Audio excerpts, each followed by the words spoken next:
Okay, We're you can go. going. We got it. Hey, here we go with the Blind Ambition podcast with my buddy Rick Chen here. Hello, Okay. hello. All right, let's get speaker view. We're good to go. So, Rick, we have an interesting story today, huh? Right. So earlier this week, I don't know if you've caught this or you've caught the memes and not the actual news story itself, but you know, big news in terms of like the supply chain and the economy. For the past few weeks, there's been a lot of concern about UPS going on strike. All of those drivers, what are they going to do in terms of, getting things shipped, right? Everything in my room that I'm looking at right now was probably brought to the store on a truck. And so everyone was so nervous. But fortunately, UPS and the labor union there, the Teamsters, figured out a settlement, a new contract. And what was really crazy is the CEO on an earnings call announced the details of that contract, of that agreement. And by the end of that contract term, these UPS drivers will earn about $170,000 in pay and benefits, which is a great amount, a great outcome. Wait. So let's. So the guys, and they're pretty much guys. I guess they're women too, but I just see mostly men, right? So the guys who are driving around in these trucks are going to be making $170,000. Yeah, that's not the base, right? I mean, this is like what? Pension, benefits, everything rolled in together. So it's not as big as it should be. What is it? Yeah. So what's really interesting is, a part-time driver, which is what most UPS drivers would start off as. If you were to see this headline and say, like, I'm going to apply to work at UPS right now, you'd probably be not a driver, but actually part-time, or you'd probably be in a sorting facility. And those hours tend to be anywhere from like $20 to $30 an hour. There's certainly a lot of overtime if you're working full time in those roles. But it's also at the end of this contract term, right? So it has different ladders for each year, kind of guaranteed raises. And at the end of the term, which I believe is in 3 or 4 years, the pay will be up to 170K, including the benefits like health and all of that stuff. So basically what I'm hearing, you don't have to go to college anymore. The game is changing, and you go drive a UPS truck. But you know what? The real thing that I'm seeing from it, Rick, if you're probably seeing this too, it really is devolving into this class warfare. It seems that, on social media, the white collar laptop class, as some people call them kind of derisively, is that they're freaking out. Like, how is it possible that a blue collar worker is going to make more than me, who went to college, major in anthropology of medieval studies of art? How dare they make more than me? And they're freaking out, right?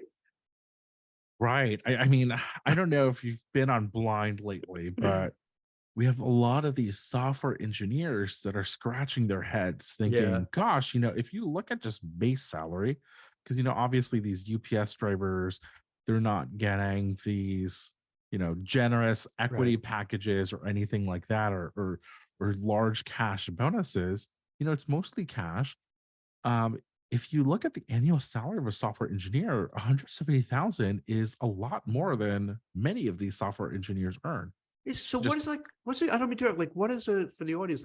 Like a junior person starting as a software engineer, went to a good college, been coding their whole life. Like, what would that starting salary be? Yeah, if you're just looking at salary and not, the total compensation with including like equity, it'll be anywhere from $100,000 to about 160, 165, more on the senior side, and more at the like larger tech companies and that's high cost of living areas. But if you think about $100,000, let's say that you're an engineer in Southeast, um, just having that base, like let's say you're 100K in Charlotte, North Carolina, Nice. you're doing quite well for yourself. Right? I mean, it's I've seen, can I tell you, like, uh, writing for Forbes, my own content and reading, other, peers who are doing, it feels like it's this like white collar recession happening where in the past, when you had difficult economic times, it'd be the blue collar frontline workers who bear the brunt. It seems now it's the white collar folks who are well paid, whether in tech, in media, Wall Street, whatever, they're having a hard time. So the script has flipped now. And I wonder if that's why people are freaking out too, because whenever you see this change, you get worried like, oh no, what does this mean? Am I screwed now? Like, is this over? What do you think? Yeah, I think the COVID-19 pandemic really threw things Yeah. a wrench into the economy, right? Where if you look at the industries, the companies that are Yeah. actively seeking to hire right now, it's these kind of like frontline, it's services, right? Yes. It's Dude. travel, it's So tourism, 100%. Yes. right? Dining. I mean, those are the folks that are Yeah. just desperate in need. And I know some folks that work as wait staff in San Mhm. Francisco that pull six figures when you include their tips, and that's all cash, right? Yeah. They're not getting the equity, they're not And they're getting not those fancy declaring that, they're benefits. not declaring those tips to the government to either. It's going right in their Right. pocket. And so like that I think that Mm. surprises some people, Yeah. right? Where you can be a waiter in San Francisco and make more than $100,000 easily. Even with everything going on in San Francisco now, with all like the craziness, it's still like enough people going out to eat that you could pull down 100 grand plus. Yes, I mean, not not in downtown San Francisco, Okay. perhaps, but there are quite a lot of active areas around town where people are just going out to they're dining with a vengeance. They're kind of making Mm. up for lost time. They want to like kind of return to normalcy, right? And they're willing to go out and have that fun. I wonder too, is that in the monthly jobs reports, the vast majority are frontline workers, restaurant workers, people working at bars, but not only having one job, they're having two or three jobs. Now, some argue like, oh, you're doing this because you have to, make ends meet. But others are like, wait, if I can make, like you said, if I can make 100 grand, being a waiter or waitress, plus if I could, balance another gig going on, why not?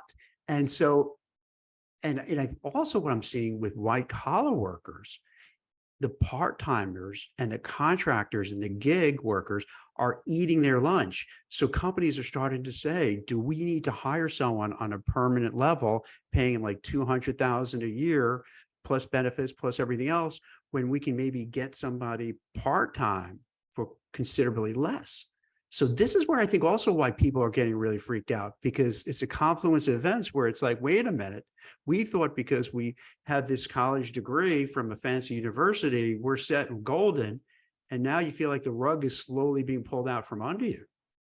Right. I mean, I think I'll go one step further and Yeah. maybe kind of shock you a little bit, Jack. But Yeah. we're seeing in the tech industry a lot. We're two big trends. One is a lot of these large companies, they're hiring overseas now, right? Like Yeah. if you're a Google, if you're a Lyft, if you're an Uber, you're a worldwide operation already. You already have the infrastructure, HR, pay, Yeah. everything worldwide.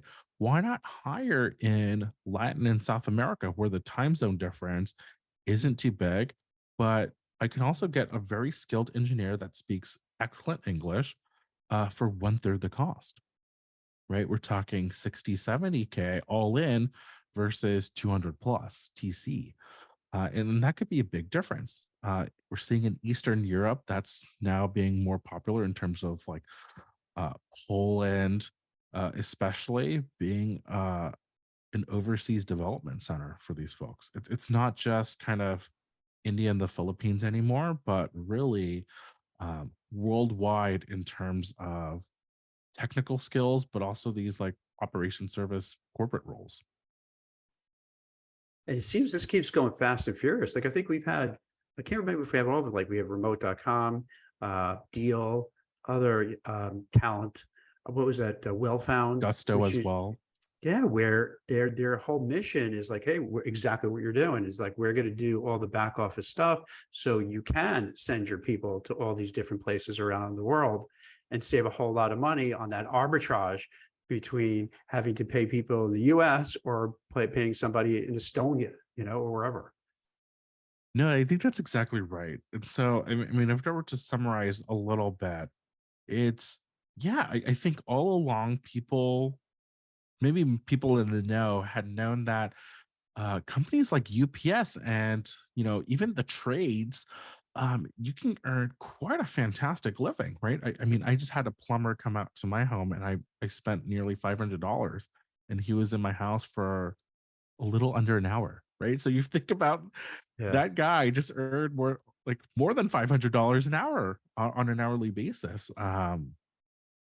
Helping me out with a Yeah. clogged sink. And so there's a lot of these amazing opportunities that don't necessarily have to be in Yeah. technology or these like white collar professions that we think of as traditionally paying very well, right? Tech, finance, management, consulting, accounting, that kind of like. But our economy is so diverse and so complex that you can be quite successful at any level, at any education level, um, in any discipline as well. In a way, I'm kind of glad this is happening because let's say my neighborhood, kind of upper middle class area in New Jersey, I would say almost 90, I'll say like 98% of the parents would push their kids to go to college, whether they're college material or not. Whether they feel they could go there and do well and flourish. It's just a status thing. So they feel, we talked about this last week about, status jobs, status schools, but it's, if you're that person in this neighborhood and you speak, to your cohorts and they ask, oh, how's little Johnny or Janie doing? And then sheepishly, like, Johnny's going to be an electrician or a plumber. And they're like, oh, I'm sorry to hear that. It's that feel, which is wrong. And I'm glad in a way to see it changing because there's no reason why white collar people should like look down on blue collar workers. I mean, for most part, they're doing just as important, sometimes much more important work to do. And if more people go into the trades, think about it. They're needed. There's such a deficit of people who go in that direction that you get a job right away. Where somebody who graduates, spent 200,000, they're in debt. They can't get a house, they can't start a family. The people who are electricians, plumbers, carpenters, union workers, what have you, their lives are going on strong. Yeah, like Johnny that you're making fun of is laughing all the way to Yeah, the bank as an electrician, right? I think that is very important to notice, right? Where I mean, these UPS drivers actually, I believe the average compensation for some of these drivers already well over six figures, yeah, even before this latest kind of collective bargain agreement, this like contract with UPS and the Teamsters. And so these folks have been doing quite well already, right? These are solidly middle class, great yeah, jobs. And I think that is kind of this like big surprise, I think, especially for the folks on Blind, that we're kind of living in a bubble, the tech bubble, and saying yeah. like, oh, it's just widely assumed that tech pays the most, but there are other great jobs out there. And it's harmful because like if you degrade, people in the trades and people don't go into it. Well, like we need that. We need to build buildings, we need to build stuff, and we need the people to do it. You want people to get paid well to do it. So you'd have bridges that don't collapse and buildings that don't fall down. So they're mission critical.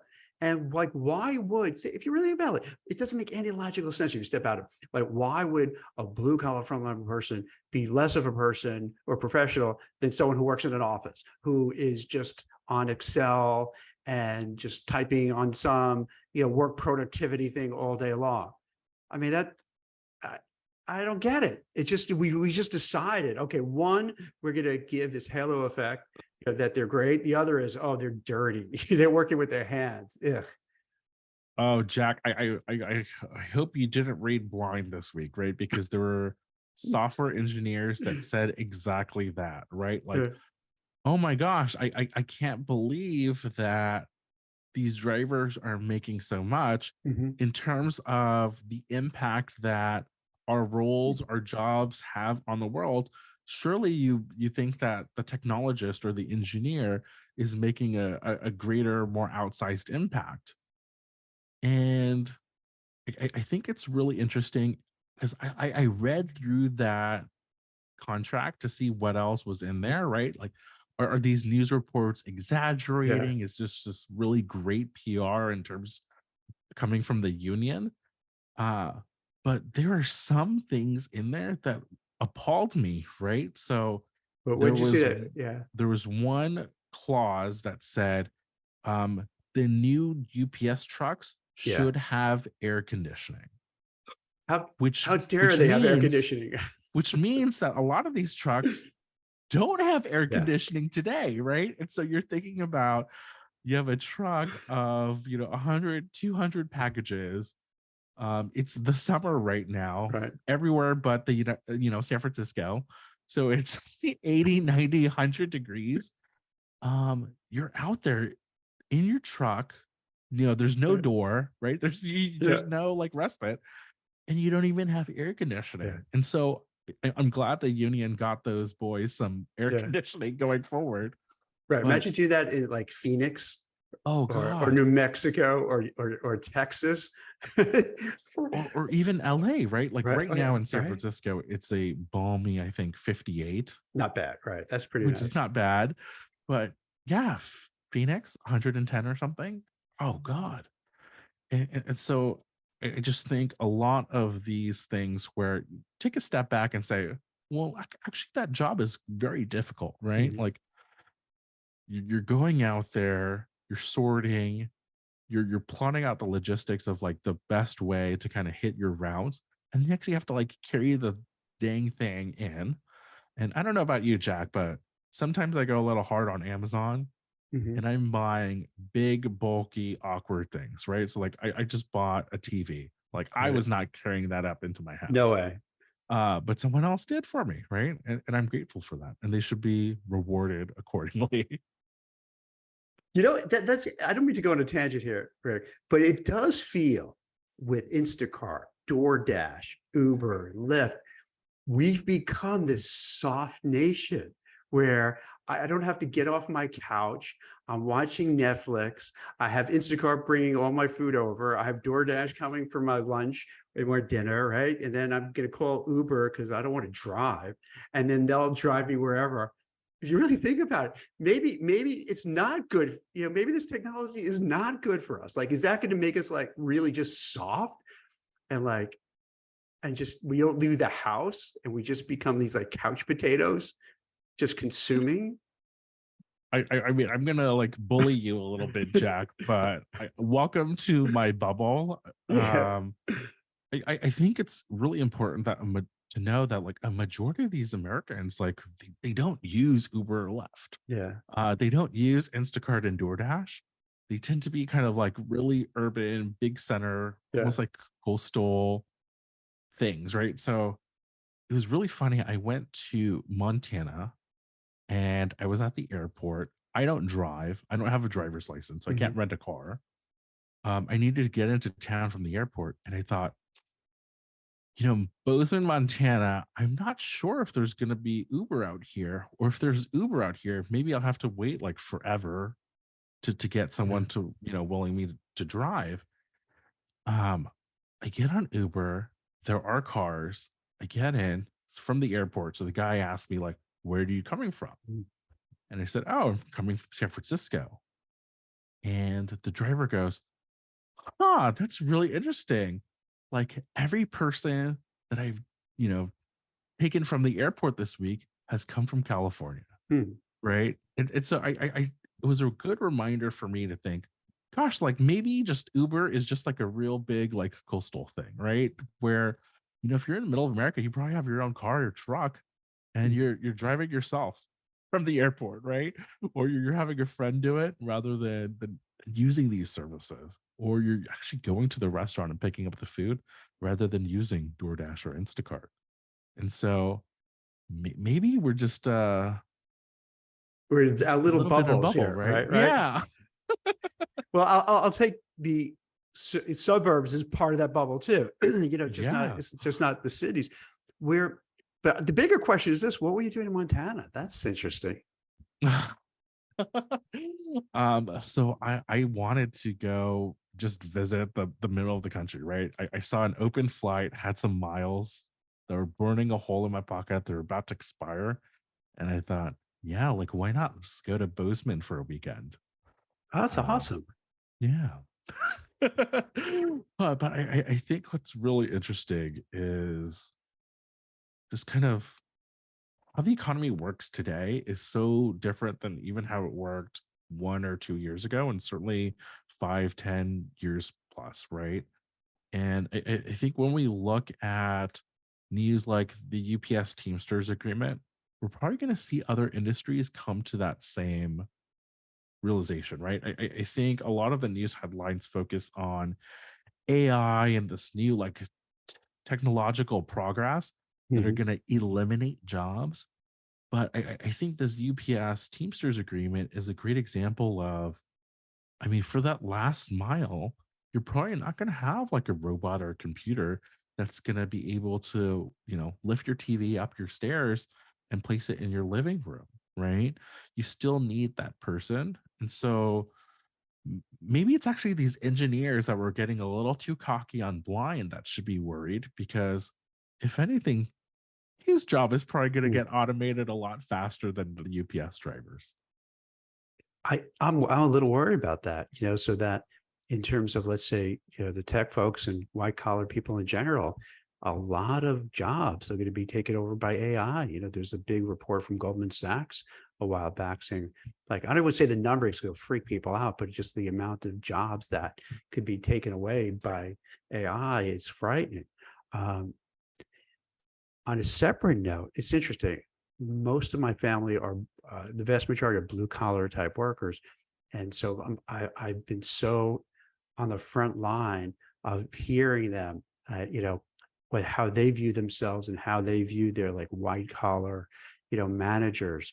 And yeah, there's such an animosity between the two. There's such hostility because whether first, the blue collar is so weird too, because you have blue collar, like one of my relatives, he owns a bus company, right? He's considered a blue collar worker because like he'll be with all the guys in the fact in the lot working on the buses and stuff like that. But it's a major company. It's a big business. So you're blue collar, but yet you're really a very A successful, secret wealthy. millionaire, Yeah, right? exactly. So that there's so many misconceptions about that too. So they have a big business they're running, but they would consider themselves blue collar, but they're pretty well off and they have a really great business. And there are lots of people like that. Like your plumber. I bet your plumber is pulling in 200, 300,000 a year. And I More, bet you if they right? wanted to, even more if they really hustle, or a union electrician, a union carpenter, a union welder. If you ever looked at those numbers, they're all hitting over 100, easy, See. and they're in demand. So like you don't have to worry about really being laid off or things like that, and because there's a shortage, so Right. they're in the driver's seat. Yeah, I mean, I think it goes back to really like the bubbles that we all live in, right? Yeah. Where I don't know that role and um, I don't know how to fix my own sink, right? And so they are able to charge a premium and and good for them, right? For being able to do so. And I think, on the inverse, right? They look and they think, oh, like all these white collar folks, my manager, they don't really add anything. They don't know how to like get the actual job done. And I think both groups are right. It's like, they all like, I think it is everyone, they add value, right? People all, doing things for the most part, they're productive, they're adding to the economy, they just want to make a living for themselves and their family. But we still have this class system in place. As much as we try to say, oh, we're all equal, we're all the same, it's like in England, how like depend on your accent, where you're from, you could tell the class you're at. You know, Right. I don't want to say we have a caste system here, but you could feel like the tension between them where, oh, you do this, you're a partner in a law firm. Oh, so you're here, you're a successful blue collar business person, but no, you're here. But why would that be? That doesn't make any sense. I mean, it goes back to that episode that we recorded Yeah, recently, right? About this concept of prestige. Like, does it really exist? Does it really matter? In almost nearly all of the cases where you went to school, even the zip code that you live in, what job role, companies that you've worked in on your resume, they all do matter, right? In terms of like unlocking that next step or really shaping how others view you. I mean, oftentimes when you meet a new person, the first question or the second question that gets asked is, what do you do? Right. And so it exactly. still seems to be something anchored in our culture where we instinctively think to those things and we define our worth. Sometimes it comes internally, right? Where we are the biggest propagators of the quote unquote prestige meme, right? Where we care so deeply about it because we have a lot of our own identity locked into those kind of experiences. And we want so desperately to share them to kind of validate ourselves. That's so true. Hey, can we make a prediction? Kind Yes, of bet on a please. prediction? Okay. I think I would bet we're going to start seeing people who are watching about UPS and how much they're making. And you know how it is. It's the headlines. When you dug through it, it's not like 170 base for everybody, but you get the headlines, and that's all people kind of digest, the 170 number. They don't think about pension benefits and all that. So you see this big number. I think, and we're already seeing with Starbucks, Hollywood, the screenwriters. Last year it was Kellogg and a whole bunch of other places striking or saying we're going to strike because they're saying, hey, inflation is still high. And my own thing, another prediction, I think inflation is going to be stubborn for a long time because the Treasury just asked for like another $6 trillion that's going to go into the market, cause more inflation. So inflation is going to be stubbornly high. If it's really high, then the Fed's still going to try to bring things down with higher interest rates. So it's going to be tough for the average worker, whether it's a tech worker or a blue collar worker or a restaurant worker. So they're all going to start saying, wait a minute, my dollar is now worth like 50 cents. So I need a raise. And if you have a union, a part of a company that has a union, you're going to strike and you're going to say, I want more money. Then I think Biden and his administration, and I'm not faulting him, it's politics. He's going to probably support them because then he's going to have more voters to say, hey, look, I supported, the Starbucks workers. I supported these workers. And then they get their raises. And then, if someone else gets a raise, you want a raise. And that's going to happen with the tech people too, because then the techies on blind are going to say, what the F? This is ridiculous. They were mad at the 170. Now they're going to get mad at like everyone else who's getting the raises and say, wait a minute, we need more money too. And it's going to go up and there's going to be even more inflation. So I think this is a start. I think the UPS is just the tip of the iceberg, where we're going to see more and more people asking for raises, asking, to join a union, asking their union to, let's get as much as possible. If not, we're going to strike. And I think a lot, they're going to get it. What do you think? My theory is I think UPS has something up their sleeve. Hmm. where I think, that 170 headline number Hmm. is the total kind of all in at the end of the contract term, which is 5 years from Hmm. now. And so 5 years in terms of technology can be incredibly quick, right? And so what if they automate a lot of the like driving, and they only need these drivers for the last mile, right? To go from the fulfillment center in each of these like big areas to your actual house, right? What if they can get rid of all of the freight and in between, the heavy lifting? And that's probably a lot of their operation costs today. And so, there's all these different startups in the kind of freight logistics space that are working on, autonomous vehicles for trucks that could maybe save them quite a bit of cost, right? Where they're saying, yeah, I'll be 170, but I'll need fewer of you, right? Or, oh, well, that 170K figure is actually hourly, right? Because a lot of these folks, they're working overtime, they're hourly workers. And so maybe they're banking on actually it's really up to 170K, because a lot of these folks, we're just going to have you work your regular 40, 45 hours a week. And I don't actually need to pay you the overtime anymore. Or I'm just going to hire more of these folks, right? To do that like last minute, or not last minute, the last mile drive.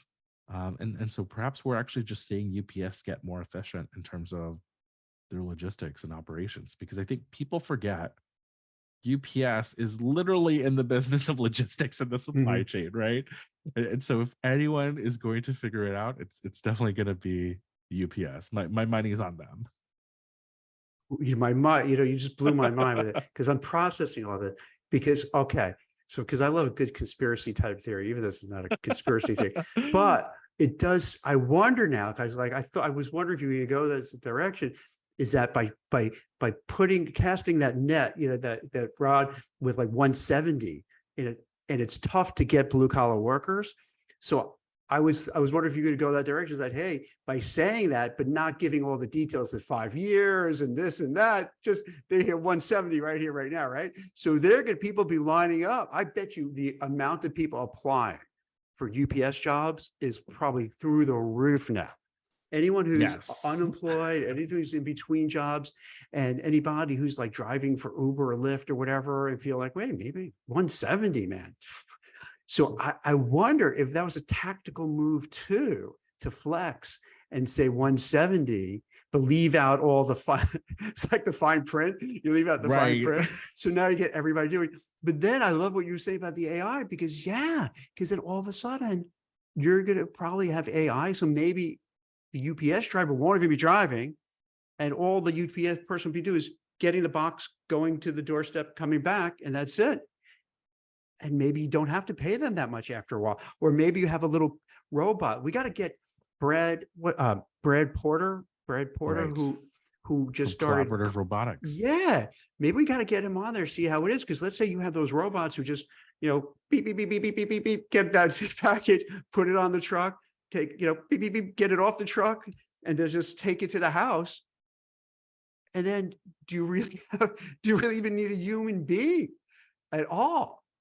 Right? I mean, so yesterday in San Francisco, the California Public Utilities Commission just approved Cruise and Waymo, which are these two, like, the so-called robo taxis. Mhm. They're able to now operate 24/7 in San Francisco.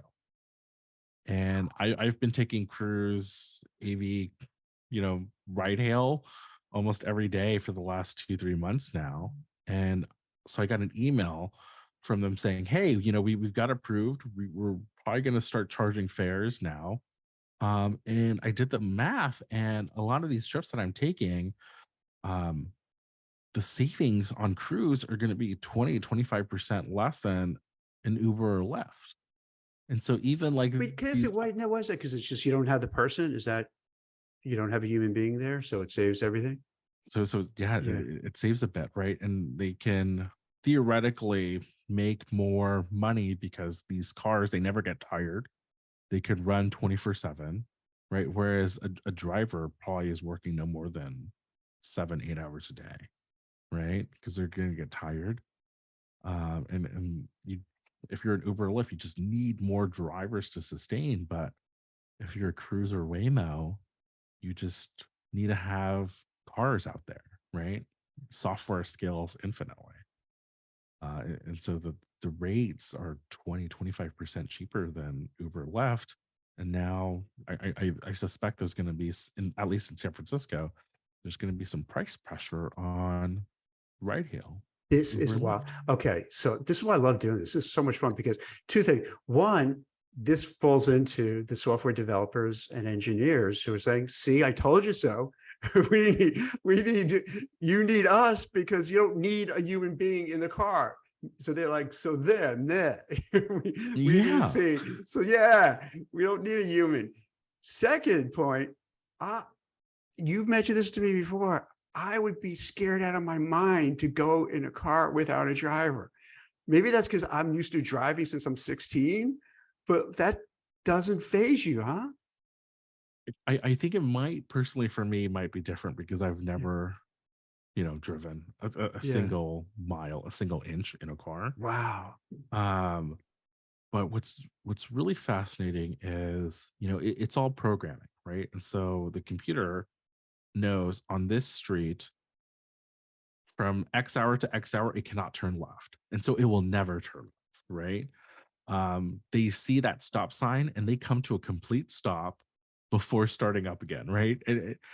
They don't turn on red, right? So there's all these things that are just hard programmed where they know the speed limit. They don't go a single mile per hour above it. They just follow all the traffic rules. So it's almost kind of like driving with your grandma, right? Where if anything, they're a bit too conservative.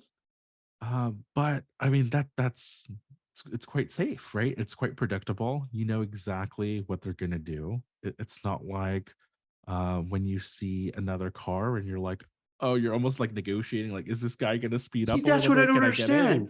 See, dude, that's what I don't understand is someone who's like driven for, I don't even tell you how many years now, is that, yeah, because those are the little things that get weird. Like, like when someone cuts right in front of you right away, or you just sort of cut in front of somebody. There's so many of those like little things that like, I don't know how does the technology read it so quickly that you don't get into so many fender benders or run into somebody, run someone over.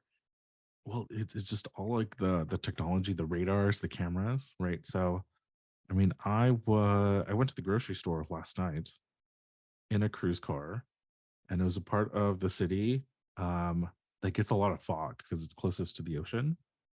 And so it's 9 p.m. It's all these rolling Right. hills, and a block is, let's say, like 0.1 mile, right? And so the visibility, because the fog was so thick, Right. was probably about like 0.1 mile. Like I could only I could see the stop sign, but I can't see after it, right? Um, but this cruise car could see through it and didn't have a problem. It was still able to go at a reasonable speed, stop at the stop sign like everyone else. And so it was able to just operate even in adverse weather, like thick fog in San Francisco, all the rolling hills, the one ways, the really narrow residential streets with parked cars lined on both sides. Um, it didn't get tired. It Amazing. could see behind the cars, right? Because it had this technology, and so I think we're going to see that in trucking. We're going to see that in other industries as well. Now, what did that scare you? Okay. You're not sitting behind the wheel, you're sitting in the passenger seat or the back seat, right?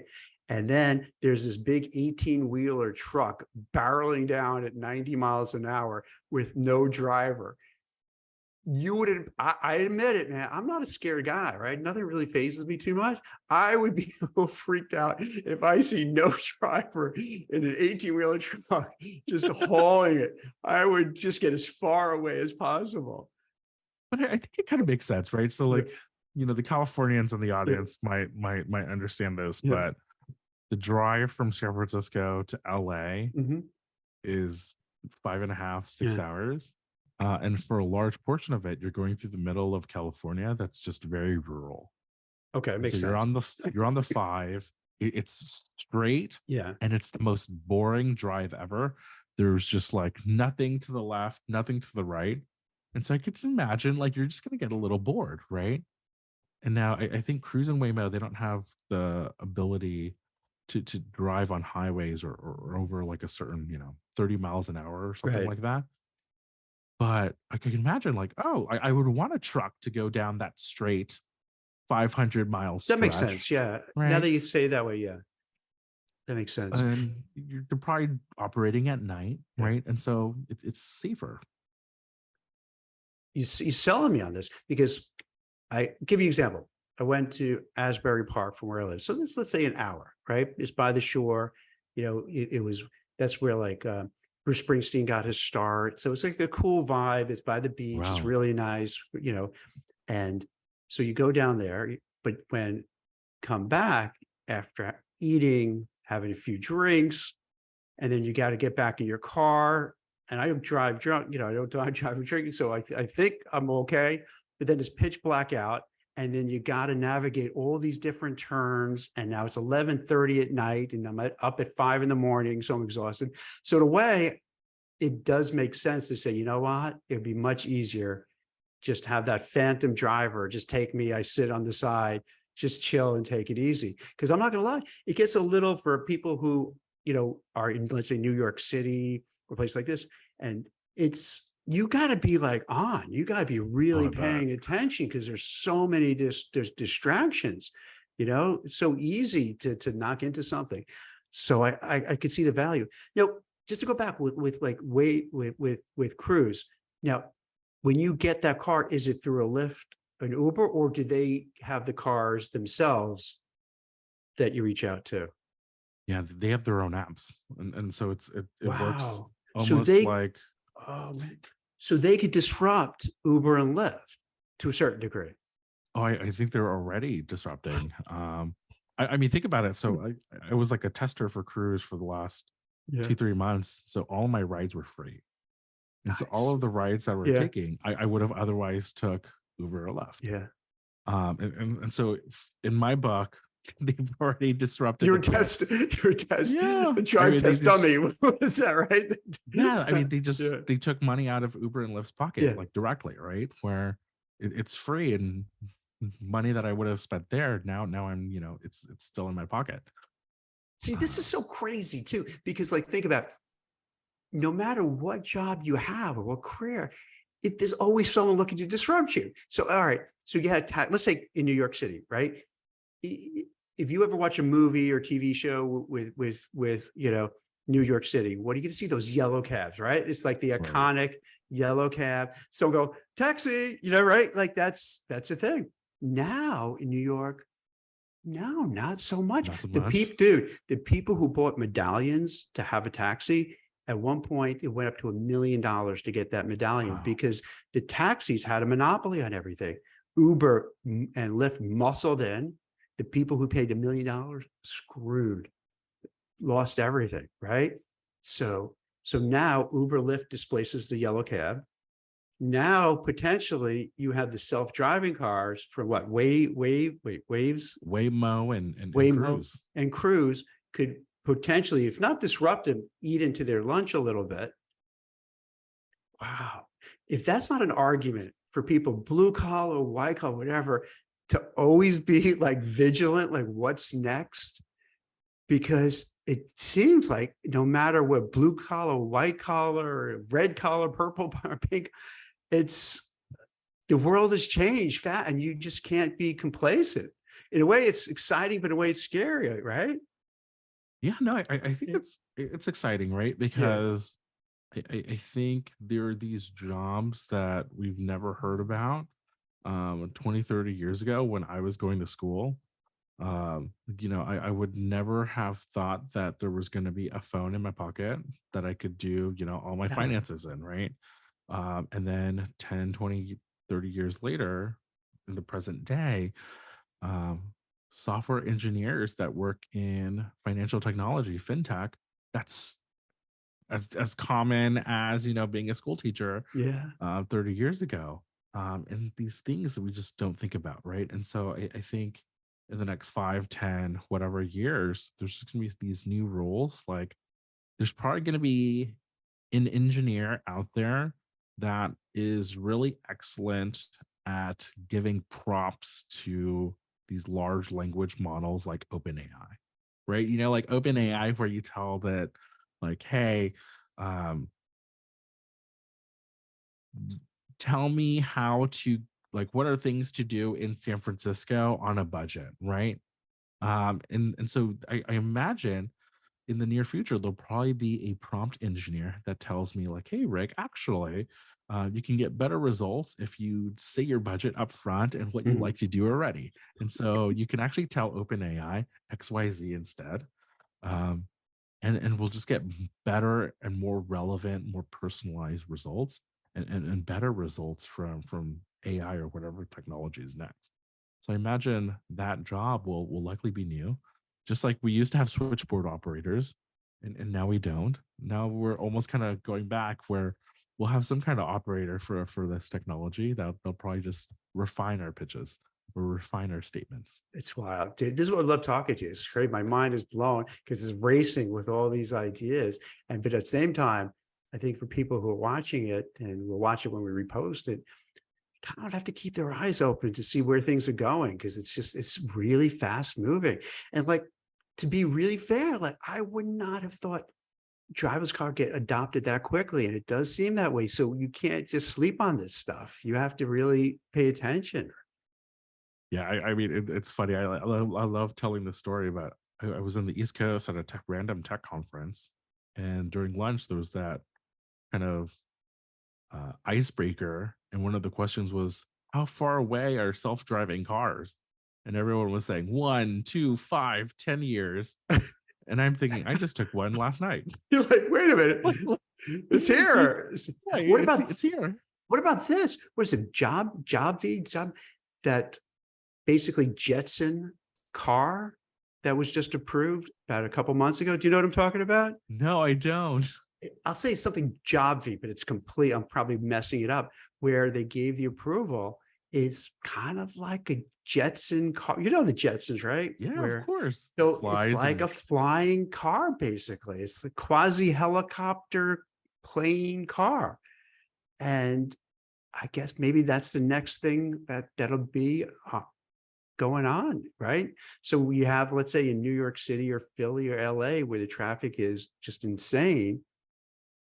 You don't have to be traffic, you just be flying around.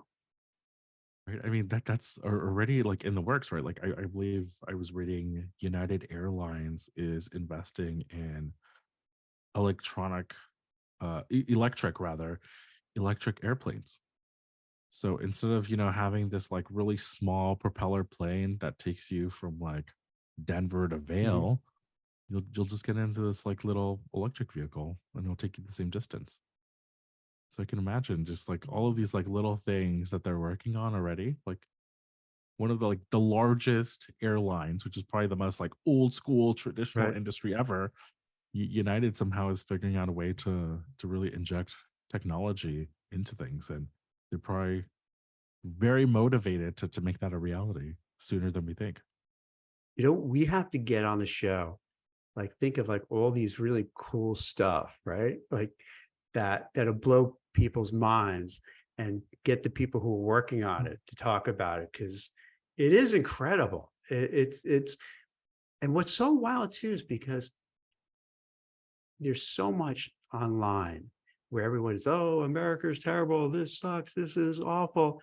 And yet you're flying out to Montana and you're getting, in a self-driving car, just cruising around, enjoying your life. I mean, there are amazing stuff happening. It's wild. UPS drivers are getting 170 with the asterisk disclaimer on everything. So Yeah. there's a lot of cool things happening.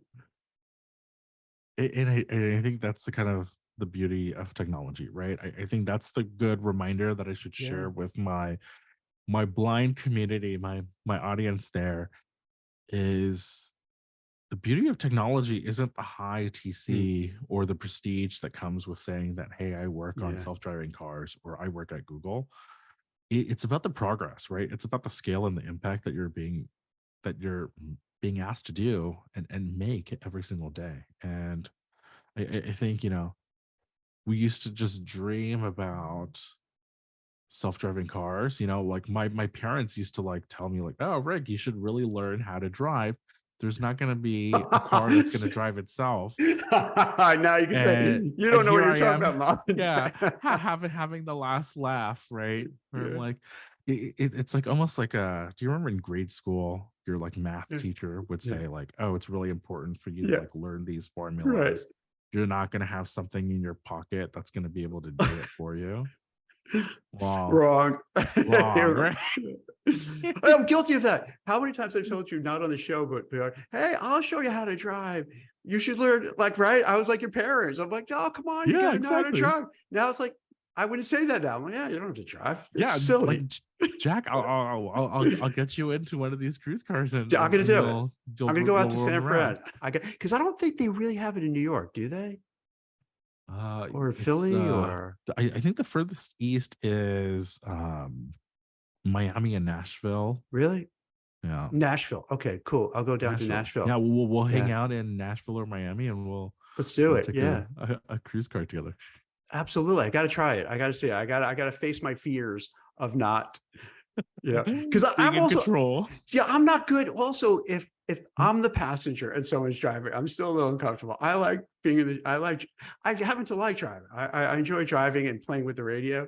So I'll just play with the radio then, and that's it. So I think your first drive, you'll just be so distracted because yeah, my first trip, I was just looking around and being like, oh my gosh, the steering wheel I'm gonna is just moving be by itself. Right. like Like this. there's a car coming in the opposite direction, and you're like, like what is this guy gonna do? Um, but it's brilliant, and I Dude, think class trip. That's a class trip to like Tennessee to Nashville. Perfect. That's awesome. yeah. All And then right, report back thanks. and you could expense it. I Say, think hey, so. I didn't want to go, but we had to do it. We I had mean, to it's do for the it for show. work. Yeah, for the show. It's for the show. It's for the audience. I had to do it. We don't want to go down there, but yeah, we got to do what you got to do. No, So that's how exactly funny is right. this? How funny. We go from UPS drivers to driverless cars, electronic planes, electric planes. This is amazing. Like, wow, we really deliver to the audience, right? We give, this is awesome. And especially on a Friday afternoon, Right. at least for You're me, a Friday welcome. afternoon. Yeah. Well, Oh anything else you man. have to add, Rick? Because this is like a master class in like what's going on with technology. And I think the tech people here appreciate what you were saying, and I think they get it. I think they, this conversation helps understand what the other side is like and vice versa. So I think Yeah. we've brought people together. No, I really think so, right? I think it's kind of similar to kind of looking at beyond the headlines, right? Mhm. Like how I taught everyone, like, oh, really like read through the questions Yeah. that HR is asking you. But like read through like the PRBS that Yeah. the FLAC is telling you and saying, like, hey, actually, like, let's break it down. Like, how hard is that job? And like, what is that 170 TC made up of? When will it actually get paid out? And I think that is kind of eye-opening, right? Where actually these UPS drivers were making quite a lot to begin with, and so it's not the huge jump that you might Yeah. have expected. Before we sign off, can I just say one thing that you could edit out? I Jeez. you know why a lot of people, maybe women, some guys, like the UPS drivers? Who's that? The short shorts? Nope, they carry big packages. I think that's exactly it. So okay. Thanks. Well, Rick, thanks. This is great, man. This is like every time I speak to you, my mind gets blown with all the cool technology. So I'm giving a shout out to the people on Blind. It's amazing. I give you guys credit. It's wild what you folks could do. And you know what? Because someone else is making money, it doesn't take anything away from you guys. It's all Yeah. good. I mean, at the end of the day, don't we want everyone to succeed and everyone to make a nice living and have good things, whether you're white collar, blue collar, pink collar, whatever it is. So you do great things, they do great things. It's all good. We're on the same team, We right? all are. Yeah. Thanks so much, everyone, for Thanks. listening. All right. Take care. Take care. Have a good weekend, Rick.